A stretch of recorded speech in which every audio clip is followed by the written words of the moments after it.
எங்களுக்காய் சகோதர அன்பினை தன் வாழ்வில் நிகழ்த்தி காட்டின புண்ணியவதி வியாகுல தந்தையம் வல்லவரே புனிதமானவர்கள் அளித்தருள்வி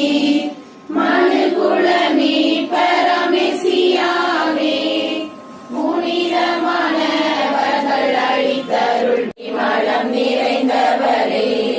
வாழ்க்கை பாதையின் வழி விளக்கே அமைதி தென்றலாய் வந்தவளே ஜெபிப்பீராக எங்களுக்காய் கரம் நீட்டி எம்மை தழுவ